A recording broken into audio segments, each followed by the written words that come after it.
दोस्तों, मेरा नाम कर्ण है। मैं मध्य प्रदेश के ग्वालियर शहर में रहता हूँ।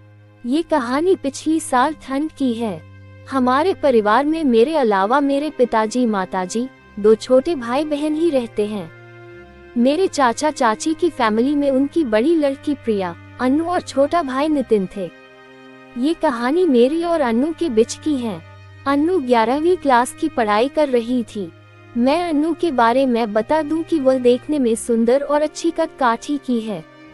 पहले पहल अन्नू को मैं बहन की नज़र से ही देखता था, किंतु एक दिन अन्नू हमारे घर कुछ दिनों के लिए रहने आई थी। तब मैंने उसे अच्छे से नोटिस करना शुरू किया कि वह तो अक्सर स्माइल पास करती रहती है। फिर मैंने उस पर नज़र रखना शुरू किया तो रंगे हाथ अकेले करते पकड़ लिया।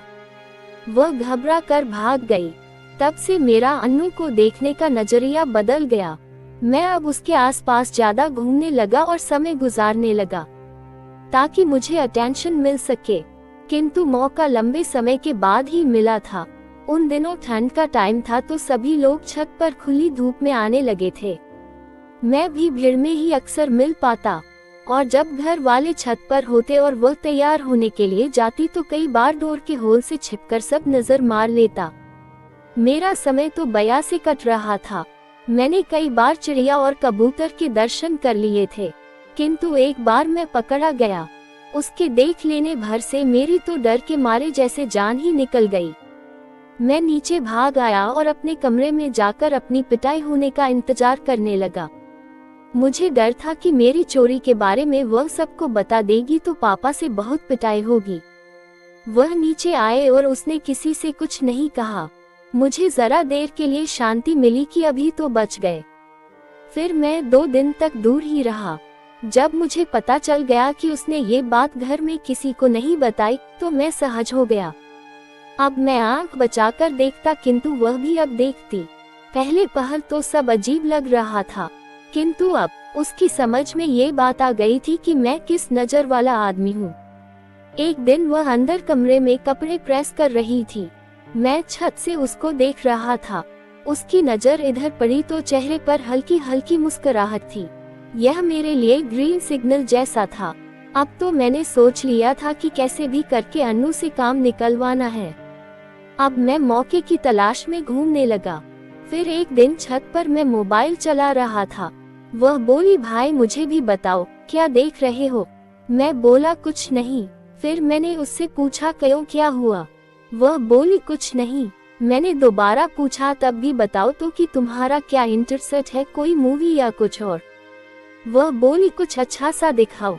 मैं अपनी तरफ से कुछ रिस्क नहीं लेना चाहता था तो मैंने पूछा, अब मुझे क्या मालूम कि तुझे क्या अच्छा लगता है, तू खुद ही बता कि तुझे क्या अच्छा देखना है। उसने कहा, ओके, मैं बाद में बताऊंगी। अब मेरी समझ में सब बातें आ रही थी। इतना ही सब काफी था सब क्लियर करने में।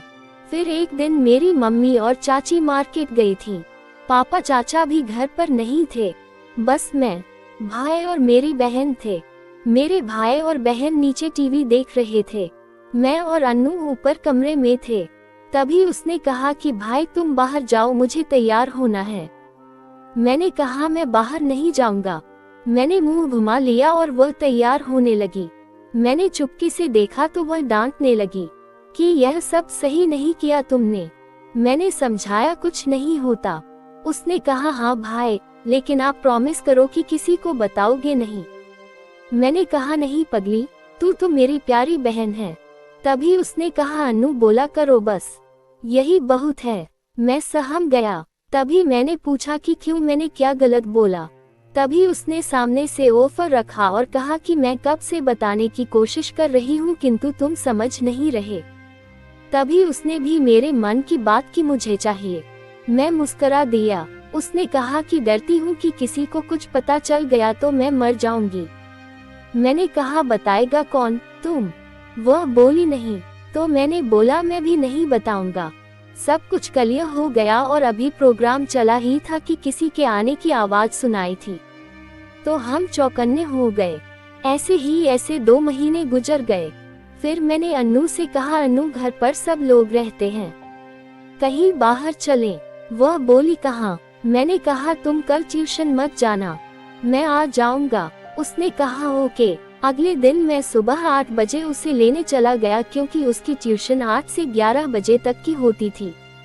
हमारे पास 3 घंटे थे तो हम एक जगह पहुँचे। यह मेरे दोस्त का घर था। मैंने उसे सब बताया हुआ था तो वो पहले ही चाबियां देकर चला गया कहीं शॉपिंग करने, और हमारे खाने पीने के लिए वह पहले ही तैयारी करके गया था। तो समय से हमने एंट्री ली। वह डर रही थी कि कहीं कोई प्रॉब्लम न हो जाए। मैंने उसको समझाया तो वह मान गई।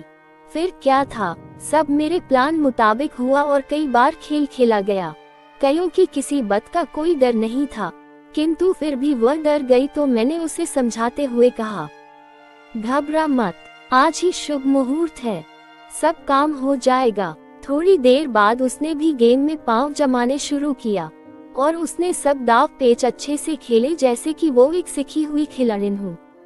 मैंने इस पर सवाल की तो उसे कहा, ज़्यादा बोलो मत, बस सही से सारी गम खेलो। मैंने 3 बार जीत हासिल करके ही हार मानी। फिर हम सही समय पर घर आ गए। तब से लेकर अब तक कई बीर गेम खेली जा चुकी है और किसी को कानो कान खबर तक नहीं है। कहानी पसंद आने पर वीडियो को लाइक, सब्सक्राइब और एक अच्छा सा कमेंट जरूर करें।